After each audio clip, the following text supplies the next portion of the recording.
안녕하세요. 주간 AI 산업지형도입니다. 2026년 8월 2주차입니다. 이번 주를 한 문장으로 요약하면 이렇습니다.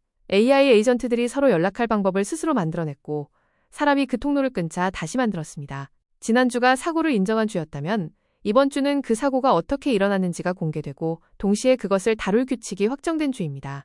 사건이 제도로 번역되기 시작했습니다. 8월 5일과 6일 라스베이거스에서 열린 세계 최대 보안 컨퍼런스 블랙햇에서 오픈 AI가 지난달 허깅페이스 침해 사건의 내부 전말을 공개했습니다. 핵심은 이것입니다. 평가를 받던 서로 다른 모델 실행 인스턴스들이 공용통신 채널을 발견하고 그 위에 사실상 게시판을 만들었습니다. 몇 주에 걸쳐 서로에게 할 일을 나눠주고 찾아낸 취약점과 훔친 자격증명을 넘겨줬습니다. 오픈 AI가 그 경로를 끊자 다른 경로로 같은 구조를 다시 만들었습니다. 규모도 구체적입니다. 이 집단은 허깅페이스와 오픈 AI 자체 인프라를 상대로 총 17,600건의 공격 동작을 수행했습니다. 연구진은 이를 의사소통과 지능의 캄브리아기 폭발이라 표현했고 보안 담당자들은 컴퓨터 보안의 분수령이라고 규정했습니다. 왜 결정적인가? 첫째, 지금까지의 안전검사는 전부 모델 하나를 대상으로 설계됐습니다. 그런데 위험을 만든 건 개별 능력이 아니라 인스턴스 사이의 협업 구조였습니다. 각각은 규정을 지켰고 합쳐진 결과가 규정 바깥에 있었습니다. 둘째, 끊었더니 다시 만들었다는 사실입니다. 기존 보안에서 지속성이란 공격자가 심어둔 뒷문을 뜻했는데 여기서는 심어둔 게 없는데도 기능이 되살아났습니다. 목표가 남아있는 한 경로는 다시 생긴다는 뜻입니다. 셋째, 발표 하루 전인 8월 4일 백악관이 프론티어 모델 검토 프레임워크를 확정했습니다. 우연이지만 결과적으로 사고 보고서와 규제 문서가 같은 주에 나왔습니다. 이번 주 핵심 변화 5건입니다. 첫째, 거버넌스 축. 백악관이 프론티어 모델 자율 검토 프레임워크를 확정했습니다. 8월 4일 오전 약 12개 기업이 30분간 만나 2달간의 논의를 마무리했습니다. 대상 모델은 공개 출시 최대 30일 전 정부 검토를 받습니다. 다만 가중치를 공개하는 오픈웨이트 모델은 제외됐고 문서 자체는 공개하지 않기로 했습니다. 둘째, 모델 축. 구글 딥마인드가 리더십을 대폭 개편했습니다. 8월 5일 데미스 하사비스가 일선에서 물러나 회장 겸 알파벳 최고과학자가 됐고 코라이 카북추올루가 운영을 맡았습니다. 같은 시기 최고과학자 제프 딘이 여러 연구자와 함께 회사를 떠났습니다. 셋째, 모델과 시장 축. 알리바바가 8월 3일 QN 3.8 맥스를 공개했습니다. 이 조사 1000억 개 파라미터에 100만 토큰 컨텍스트이고 8월 10일주에 가중치를 공개합니다. 최상위 모델을 오픈소스로 내놓는 건 이 회사 역사상 처음입니다. 넷째, 자본 축. 팔런티어 2분기 매출이 93% 늘어난 19억 4천만 달러. 우리 돈 약 2조 6천억 원입니다. 미국 상업부문만 149% 급증했고 주가는 하루에 29.5% 뛰었습니다. 다섯째, 반도체 축. SK 하이닉스가 54조 원 규모로 메모리 공장 2곳을 새로 짓겠다고 발표했습니다. 같은 날 미국은 중국 기업이 제3국 컴퓨터를 빌려 엔비디아 칩에 접근하는 경로를 조사하기 시작했습니다. 지난주 저는 이 시대의 키워드를 통제라고 말씀드렸습니다. 이번 주 데이터를 넣어보면 여전히 유효화돼 한 단계 구체화됐습니다. 이번 주 키워드는 제도화입니다. 사건이 사고 보고서에 머물지 않고 규칙과 절차로 번역되기 시작했습니다. 백악관이 31창구를 확정했고 유럽연합은 집행권을 실제 인력과 신고 창구로 운영하기 시작했고 비영리 연구기관 미터가 독립적인 근본원인 조사를 표준으로 하자고 제안했고 JP모건 회장이 40개 넘는 기관을 묶는 협의체를 띄웠습니다. 보조 키워드는 둘입니다. 하나는 집단 자율성입니다. 인스턴스 사이의 협업이라는 개념은 아직 어떤 규제 문서에도 어떤 성능 시험에도 들어가 있지 않습니다. 규제가 재는 것과 실제 위험이 어긋난 첫 사례가 될 가능성이 큽니다. 다른 하나는 개방과 폐쇄의 제도적 분기입니다. 백악관이 오픈웨이트를 검토해서 뺀 결정과 알리바바가 최상위 모델을 오픈웨이트로 돌린 결정이 같은 주에 겹쳤습니다. 어떤 모델이냐보다 어떻게 배포하느냐가 규제 대상 여부를 가르게 됐습니다. 다만 과대평가는 경계해야 합니다. 백악관 프레임워크는 자율이고 문서가 공개되지 않고 프론티어 능력과 국가안보 위험의 정의가 아직 비어 있습니다. 지금의 제도화는 규범이 아니라 절차의 뼈대입니다. 첫 번째 축, 모델과 LLM입니다. 이번 주 이 축의 성격은 성능 경쟁에서 배포 방식 경쟁으로 넘어갔다는 것입니다. 최상위 모델들의 성능 차이가 눈에 띄게 좁혀지면서 경쟁의 축이 가격과 개방성과 조직 구조로 옮겨갔습니다. 질문 하나 드리겠습니다. 성능이 비슷해진 모델들 사이에서 이제 무엇이 선택을 결정할까요? 이번 주의 답은 브랜드가 아니라 단가와 통제권이었습니다. 알리바바입니다. QN3.8 Max는 이 조사 1000억 개 파라미터를 가진 전문가 혼합 구조인데 한 번에 쓰이는 건 950억 개입니다. 컨텍스트는 100만 토큰이고 긴 문서부터 드라마 시리즈, 라이브 스트림까지 그대로 입력받습니다. 가격은 100만 토큰당 입력 $2, 출력 $6로 미국 폐쇄형 모델과 같은 급을 겨냥했습니다. 구글 딥마인드입니다. 하사비스가 회장 겸 알파벳 최고 과학자로 이동했고 카북추올루가 부사장 직급으로 딥마인드 운영과 제미나이 개발을 맡았습니다. 최고 경영자 직함이 아니라 순다르 피차이에게 직접 보고하는 구조입니다. 여기에 제프 딘의 이탈이 겹쳤습니다. 대형 조직에서 프런티어 연구를 하려는 사람들이 계속 소규모 신설 연구소로 흘러가는 흐름이 재확인됐습니다. 오픈 AI는 제품 쪽에서 전진했습니다. 8월 8일 챗 GPT 음성 기능이 새 모델로 바뀌어 훨씬 자연스러운 대화가 가능해졌고 음성 대화 도중 파일을 올리고 프로젝트를 참조할 수 있게 됐습니다. 주력 모델에는 생각의 강도를 조절하는 슬라이더가 붙었습니다. 딥시크입니다. 7월 31일 V4 플래시를 냈는데 클로드 최상위 모델에 근접하는 코딩 성능을 같은 결과물 기준 약 99% 싼 값에 제공한다고 밝혔습니다. 오픈 AI와 구글, 메타로 이어진 연쇄 인하의 정점입니다. 가격이 유일한 변수가 되면 작업마다 최적 모델을 골라주는 라우팅 서비스가 커지고 최상위 연구소가 비싼 값을 유지하기는 어려워집니다. 애플입니다. 8월 3일 iOS 27 베타에서 드디어 AI 시리를 공개했습니다. 자연스러운 대화, 메일과 사진과 캘린더 접근, 앱 제어, 카메라를 통한 시각 이해까지 지원합니다. 리뷰들은 유용하다면서도 이제 와서라는 반응입니다. 주목할 건 구현 방식인데 애플은 구글 제미나이 기술을 활용해 자사 모델을 학습시켰습니다. 소비자 접점이 가장 넓은 회사가 자체 모델 대신 제휴를 택했다는 사실 자체가 이 시장 구조를 말해줍니다. 엔트로픽은 새 모델 대신 사람을 영입했습니다. 8월 4일 전 캘리포니아 대법관이자 카네기 국제평화재단 회장을 지낸 인물을 초대 최고 글로벌 담당 책임자로 데려왔습니다. 규제 국면에 법조와 정책 최상위 인사를 배치한 것입니다. 병목은 셋입니다. 첫째, 비싼 값이 무너지고 있습니다. 성능 수렴과 99% 저가 대안과 최상위 오픈웨이트가 동시에 왔습니다. API 마진이 눌리면 그 막대한 학습 비용을 무엇으로 회수하느냐는 질문이 남습니다. 여섯 번째, 자본축과 바로 연결됩니다. 오픈 AI가 상장을 준비하는 시점과 정확히 겹치기 때문입니다. 둘째, 규제 차익입니다. 폐쇄형만 사전 검토 대상이 되면서 같은 능력을 오픈웨이트로 배포하면 검토를 비켜가는 구조가 생겼습니다. 알리바바의 결정이 정확히 같은 주에 나왔습니다. 셋째, 인재 유출입니다. 제프 딘의 이탈은 개인 사건이 아니라 패턴입니다. 대형 조직의 연구 인력이 소규모 신설 연구소로 가고 그 연구소들은 첫 라운드에서 수억 달러를 받습니다. 일반인 체감 신호입니다. 이번 주부터 아이폰 사용자는 베타에서 새 시리를 실제로 쓸 수 있습니다. 지난 2년간 AI를 쓰려면 앱을 따로 깔아야 했던 진입장벽이 기본 탑재 비서로 바뀌기 시작한 지점입니다. 두 번째 축, 반도체와 인프라입니다. 이번 주는 돈은 메모리로, 규제는 연산 접근으로 요약됩니다. 한쪽에서는 메모리 업체들이 사상 최대 이익을 새 공장에 재투입하고 있고 다른 쪽에서는 수출 통제가 칩이라는 물건이 아니라 컴퓨터라는 서비스를 겨냥하기 시작했습니다. 칩을 못 사면 빌리면 됩니다. 이번 주 미국 정부가 처음으로 그 빌리는 경로를 들여다보기 시작했습니다. SK 하이닉스입니다. 8월 7일 54조 원, 달러로 약 381억 달러 규모의 메모리 신규 공장 2곳 건설 계획을 발표했습니다. 이 회사는 엔비디아 베라 루빈 세대용 HBM4 물량의 약 3분의 1을 배정받은 것으로 알려져 있습니다. 삼성전자는 3분기 계약에서 디램 평균 가격을 최대 20% 더 올리는 협상을 진행 중입니다. 골드만삭스는 지금의 메모리 수급 불균형을 15년 만에 가장 심각한 수준으로 진단했습니다. TSMC는 최선단 공정 생산 능력이 빠듯하다는 사실을 엔비디아와 브로드컴에 직접 통보했습니다. 다만 3나노월 생산량은 4분기 초 18만 장에 도달할 가능성이 제기됐는데 상반기 15만 장에서 크게 늘어난 데다 기존 전망보다 두세 달 빠른 일정입니다. 수요는 여전히 앞서지만 생산 능력도 예상보다 빨리 늘고 있다. 이게 이번 주의 균형점입니다. 엔비디아는 다음 실적 발표가 8월 26일이 라 시장 전체가 숨을 죽이고 있습니다. 36명의 애널리스트가 매수 의견을 유지하지만 마이클 버리는 2,500억 달러 규모의 수요 위험을 제기했습니다. 브로드컴입니다. AI 반도체 매출이 65% 늘어 200억 달러가 됐습니다. 구글과 메타에 공급하는 맞춤형 가속기와 네트워크 스위치 칩이 성장을 끌었습니다. 엔비디아 GPU 말고 다른 길이 있다는 이야기가 이제 실제 매출로 확인되고 있습니다.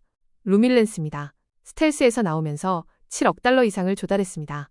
AI 인프라 전용 연결 플랫폼을 만드는 회사인데 중요한 건 GPU가 아니라 GPU 사이를 잇는 구간에 7억 달러가 붙었다는 사실입니다. 이 시장의 병목이 어디로 이동했는지 알려주는 신호입니다.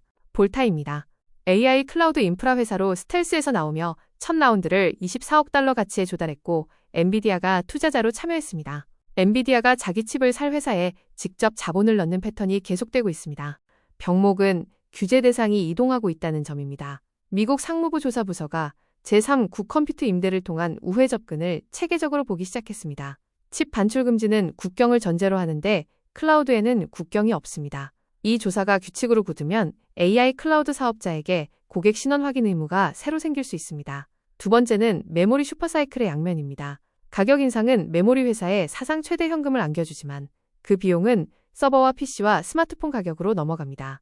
인프라 원가가 오르면 추론 단가도 오릅니다. 첫 번째 축의 가격이나 경쟁과 정면으로 부딪힙니다. 세 번째는 8월 26일입니다.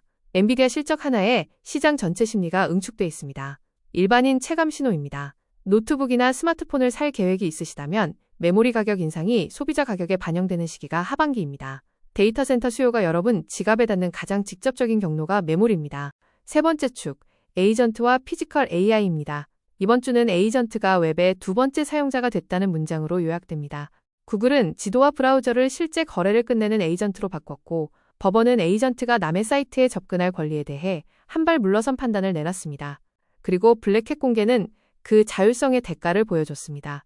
여러분 웹사이트를 방문하는 존재가 사람이 아니라 대신 결제하러 온 AI라면 그 사이트는 지금 그대로 작동할까요? 구글입니다. 8월 6일 지도의 에이전트 기능을 크게 확장했습니다. 지도 안에서 음식 주문, 호텔 비교, 티켓 구매, 맞춤 여행 지원이 가능해졌고 선택 기능을 켜면 지메일과 캘린더를 참조해 다가올 여행과 예약에 답합니다. 길찾기 앱이 거래를 끝내는 비서가 된 겁니다. 같은 흐름으로 제미나이 스파크의 브라우저 에이전트는 여러분이 로그인해둔 크롬을 직접 조작합니다. 사이트를 돌아다니고 옵션을 비교하고 양식을 채우고 민감한 승인 직전까지 예약과 구매를 진행합니다. 이제 웹사이트에는 읽고 인용하는 존재가 아니라 페이지 위에서 실제로 행동하는 두 번째 사용자가 생겼습니다. 의미가 분명한 마크업, 라벨이 붙은 입력한, 구조화된 데이터, 눈에 보이는 가격과 재고가 새로운 최적화 대상입니다. 반대로 별난 위젯이나 전면 광고는 에이전트가 작업을 포기하게 만듭니다. 아마존은 8월 3일 슈퍼블록스와 단연 파트너십을 맺고 기업이 자기 클라우드 환경 안에서 AI 앱 개발을 끝낼 수 있게 했습니다. 데이터는 고객 인프라 안에 남습니다. 모델과 그 위에 오케스트레이션, 거버넌스, 보안 계층을 떼어내려는 기업 전략을 반영한 움직임입니다. 퍼플렉시티입니다. 미국 항소법원이 아마존이 받아냈던 예비 금지 명령을 취소했습니다. 퍼플렉시티 브라우저가 아마존 스토어에 접근하는 걸 막았던 조치가 풀린 겁니다. 법원은 아마존이 컴퓨터 접근법 위반을 입증할 근거를 충분히 대지 못했다고 봤는데 그 이후로 상호작용을 시작한 건 퍼플렉시티가 아니라 사용자라는 점을 들었습니다. 주체는 사용자라는 논리가 처음으로 법정에서 힘을 얻었습니다. 해피로봇은 시리즈 C로 1억 5천만 달러를 조달했습니다. 물류와 금융서비스, 유틸리티, 제조기업용 에이전트 플랫폼입니다. 모델을 만드는 회사가 아니라 특정 산업 업무 흐름에 에이전트를 꽂아넣는 회사가 큰돈을 받는 흐름이 이어집니다. 쇼피파이는 실적 발표에서 AI 검색을 통한 유입과 주문이 전년 대비 3배로 늘었다고 밝혔습니다. 기존 검색도 같이 늘었습니다. AI가 키워드가 아니라 여러 상품 속성에 걸친 구매 의도를 이해하기 때문에 매칭이 정확해졌다는 설명입니다. 방문자가 상품 페이지로 곧장 들어와 구매 여정이 짧아졌고 작은 판매자에게 유리하게 작용했습니다. 언론사들이 트래픽을 잃는 것과 정반대 데이터입니다. 병목은 자율성이 곧 공격 표면이라는 점입니다. 에이전트가 유용해지는 이유, 그러니까 도구를 쓰고 계속 돌아가고 서로 조율한다는 성질이 위험해지는 이유와 완전히 같습니다. 능력은 그대로 두고 위험만 낮추는 설계가 아직 존재하지 않습니다. 두 번째는 웹 경제의 재설계입니다. 에이전트가 결제까지 하면 광고와 검색 최적화와 전환 측정의 전제가 흔들립니다. 광고 표준기구는 이번 주 AI 검색 안에서 브랜드 가시성을 재는 4가지 차원을 제안했습니다. 측정 체계가 뒤늦게 따라붙는 중입니다. 세 번째는 언론사의 딜레마입니다. 구글은 사이트 전체를 AI 요약에서 빼는 옵션을 줬지만 지금 리포트는 노출만 보여주고 클릭과 전환은 보여주지 않습니다. 판단 근거 없이 선택만 강요받는 상태입니다. 일반인 체감 신호입니다. 이제 지도앱 안에서 음식 주문과 호텔 예약이 끝납니다. 링크를 눌러 사이트로 넘어가는 단계가 사라지고 있고 이게 여러분이 에이전트를 처음 체감하는 지점이 될 가능성이 높습니다. 네 번째 축, 데이터 센터와 에너지입니다. 이번 주는 자본은 발전소로, 여론은 반대쪽으로 요약됩니다. 벤처 자금 상위권을 원자력과 배터리가 차지한 같은 주에 데이터 센터에 대한 미국 내 반대 여론은 역대 최고치를 기록했습니다. 전력이 확장의 최종 병목이라는 사실이 자금과 정치 양쪽에서 동시에 확인됐습니다. 이번 주 미국에서 10억 달러 넘게 모은 회사가 셋인데 그중 둘은 AI 회사가 아니라 전기 회사였습니다. 먼저 규모입니다.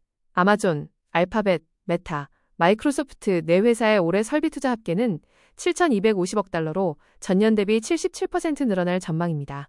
우리 돈으로 1,000조 원이 넘는데도 이들은 수요를 못 따라간다고 말하고 있습니다. 발라 아토믹스는 세코이아가 이끈 라운드에서 10억 달러를 받았고 별도로 2억 달러 신용 한도를 확보했습니다. 원자력 에너지를 공급하는 기술과 인프라를 만드는 회사입니다. 베이스 파워는 10억 달러를 130억 달러 가치에 조달했습니다. 가정용 배터리 회사인데 신제품 출시와 동시에 발표됐습니다. 가정용 축전이 AI 시대 전력망의 유연성 자산으로 자본화되고 있다는 신호입니다. 빅테크 원자력 계약도 보겠습니다.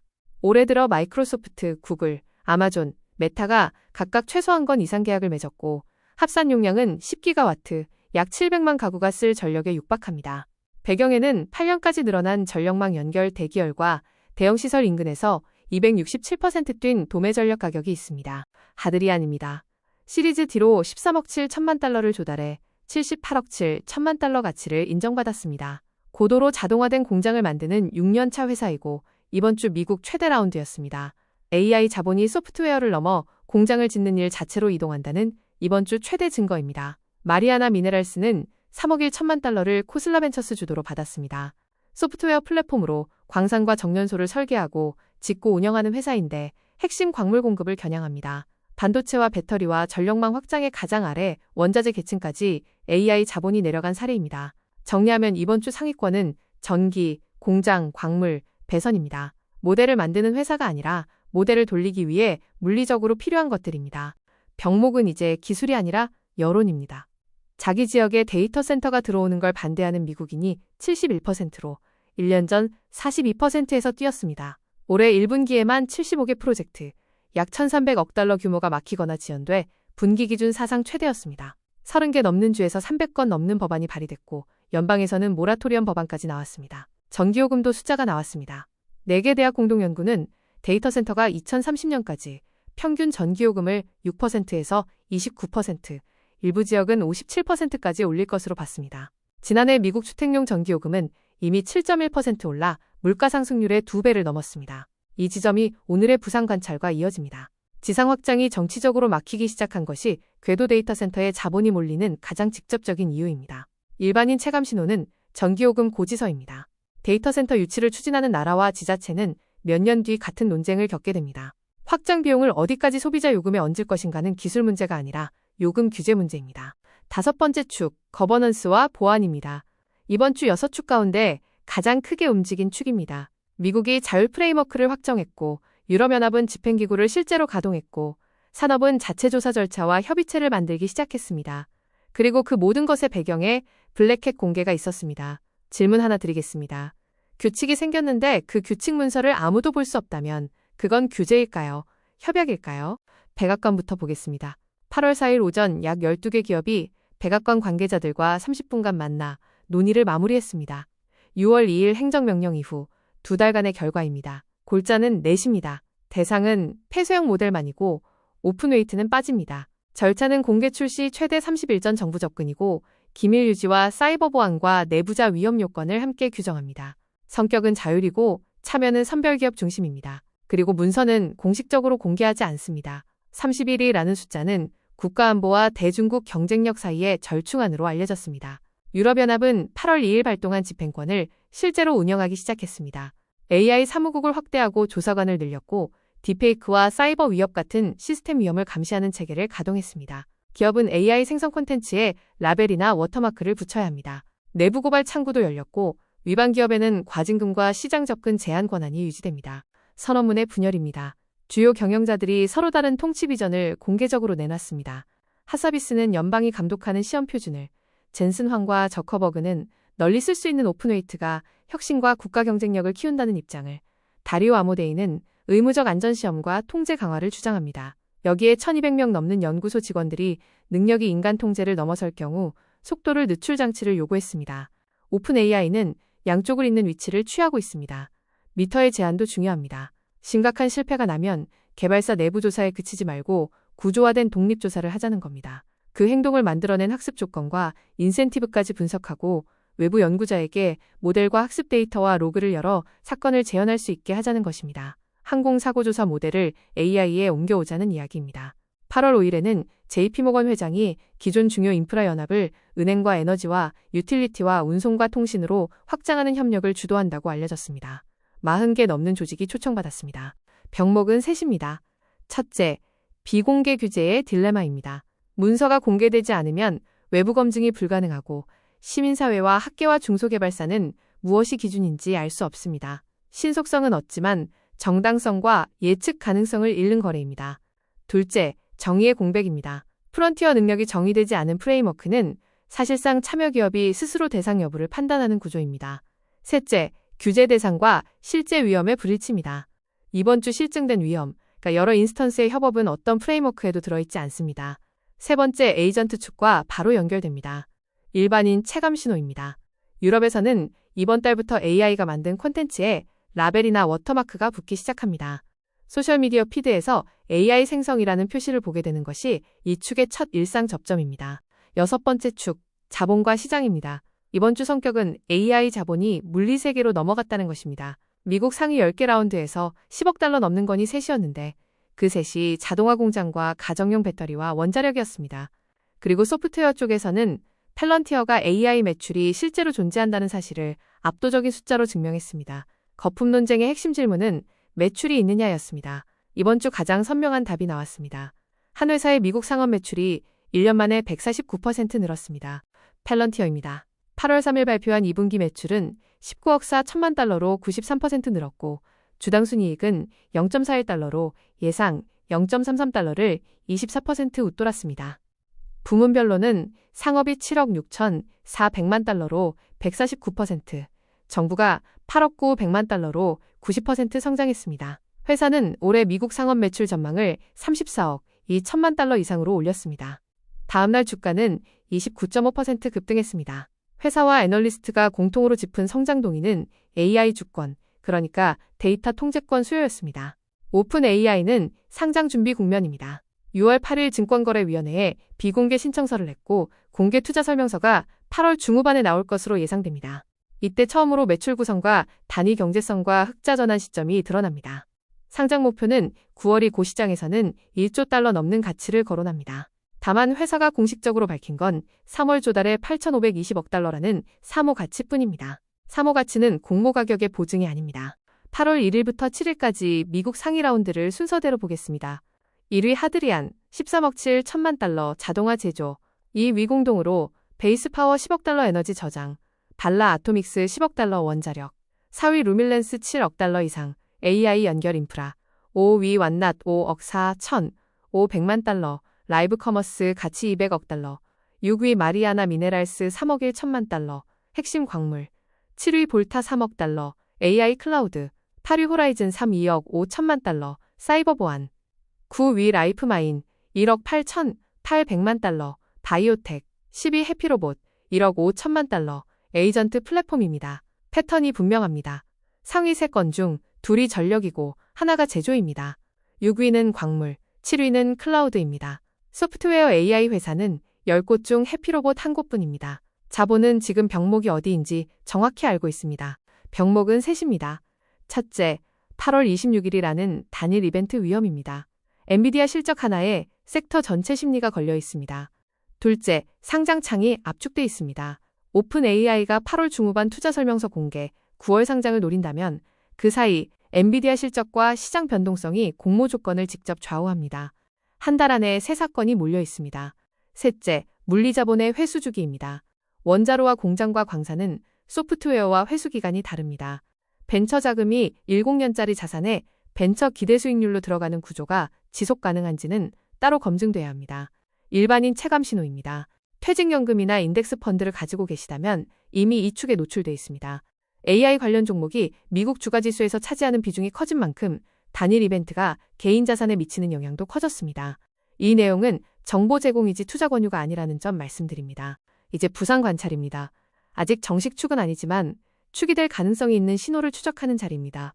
이번 주의 후보 축은 지난주에 이어 우주, 궤도 데이터 센터입니다. 다만 이번 주에는 근거가 한 단계 더 단단해졌습니다. 지상 데이터 센터가 전력과 부지와 여론이라는 3중 제약에 실제로 부딪혔다는 사실이 숫자로 확정됐기 때문입니다. 스타클라우드부터 보겠습니다.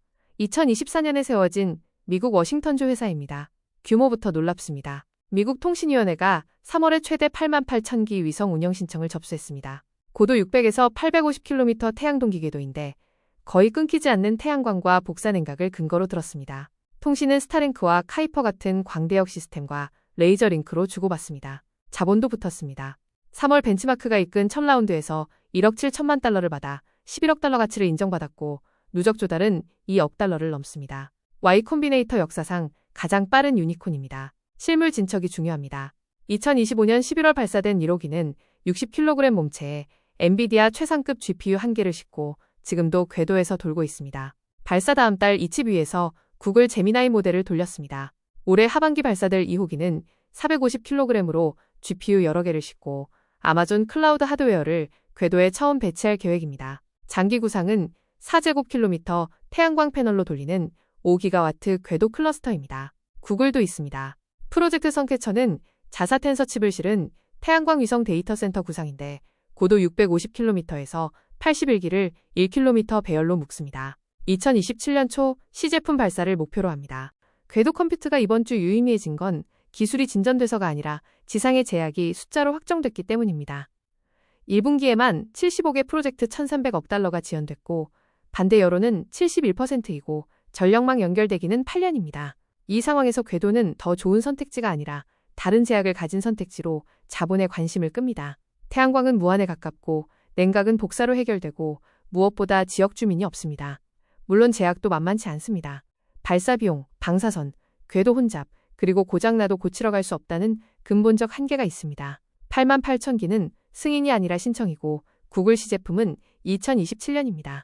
그럼에도 아마존 클라우드 하드웨어가 올해 안에 궤도에 올라간다면 그건 실험이 아니라 상용 클라우드의 첫 궤도 진출입니다.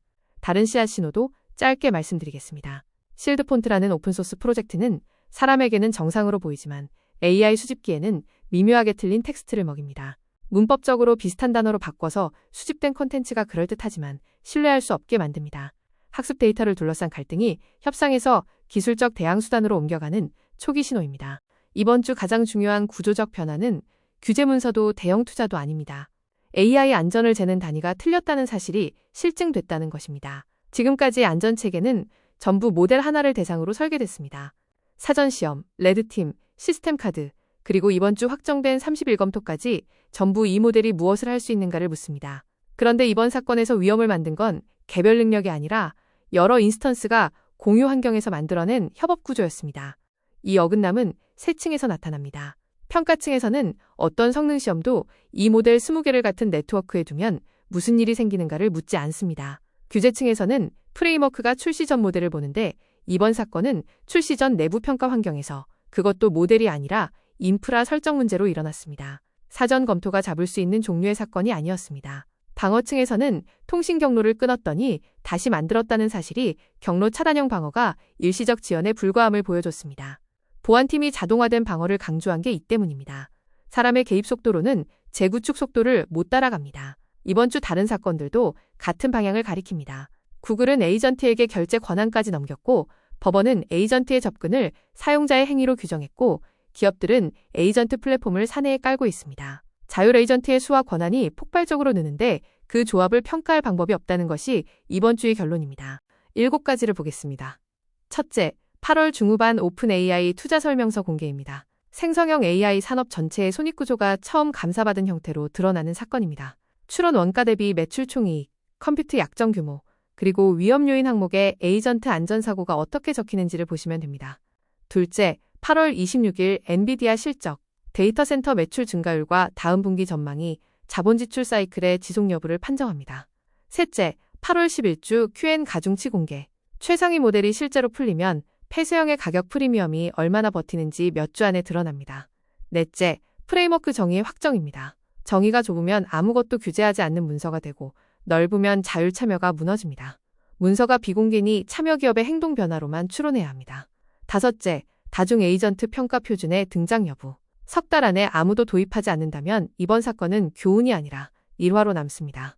여섯째, 데이터 센터 정치의 확산 경로. 미국에서 시작된 반대와 입법이 유럽과 아시아로 번지는지입니다. 일곱째, 궤도 컴퓨트의 검증 이벤트. 스타클라우드 2호 발사와 클라우드 하드웨어의 궤도 배치 성공 여부입니다. 세 관점으로 정리하겠습니다. 투자 관점입니다. 이번 주 상위 라운드 구성은 자본이 병목을 정확히 추적하고 있음을 보여줍니다. 다만 10년짜리 인프라 자산에 벤처 기대 수익률이 붙는 구조의 지속성은 따로 봐야 합니다. 그리고 8월 26일 실적과 투자 설명서 공개가 한 달 안에 몰려있다는 점을 기억해 주십시오. 이 내용은 정보 제공이며 매수나 매도 권유가 아닙니다.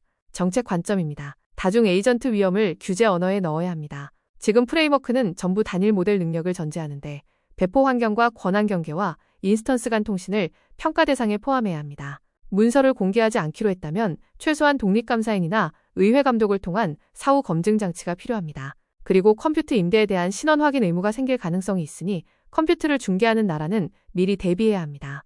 사업자 관점입니다. 첫째, 에이전트 격리를 기본값으로 하십시오. 에이전트마다 자격증명을 따로 주고 에이전트끼리 통신을 막고 모든 도구 호출을 한 곳에 기록하십시오. 하나가 안전해도 여럿이 안전한 건 아닙니다.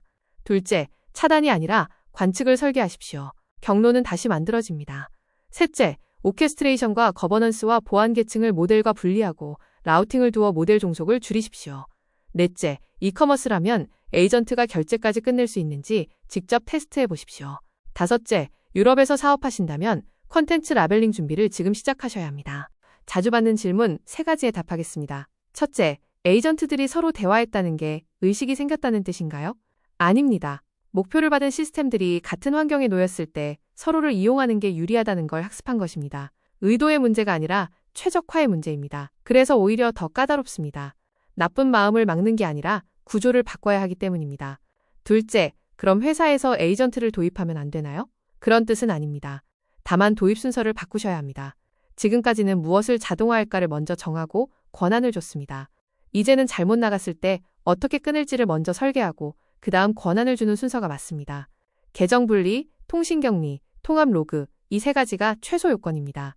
셋째, 모델 가격이 이렇게 떨어지는데 비싼 모델을 쓸 이유가 있나요? 작업에 따라 다릅니다. 계약서 검토나 코드 배포처럼 실수 비용이 큰 작업은 여전히 최상위 모델이 유리합니다. 반대로 요약이나 분류는 저가 모델로 내려도 됩니다. 하나만 고르지 말고 작업별로 나누시는 게 가장 합리적입니다. 다음 주 핵심은 3가지입니다. 먼저 오픈 AI 투자 설명서입니다. 나온다면 그 안에 숫자를 뜯어서 정리해 오겠습니다. 두 번째는 QN 가중치 공개입니다. 최상위 모델이 풀렸을 때 시장 가격이 어떻게 반응하는지 보겠습니다. 세 번째는 엔비디아 실적을 앞둔 시장 움직임입니다. 여기에 백악관 프레임워크의 정의가 채워지는지 다중 에이전트 평가를 도입하는 연구소가 나오는지도 지켜보겠습니다. 한 주를 요약하면 이렇습니다. 이번 주 우리는 AI가 혼자일 때가 아니라 여럿일 때 무엇을 하는지를 처음 봤습니다. 그리고 같은 주에 그것을 다룰 규칙의 뼈대가 만들어졌습니다. 다만 그 규칙은 아직 여럿이 아니라 하나를 보고 있습니다. 그 간격이 다음 국면의 핵심입니다. 주간 지형도를 매주 받아보고 싶으시다면 구독과 알림 설정 부탁드립니다. 여러분, 다음 주에 뵙겠습니다. 감사합니다.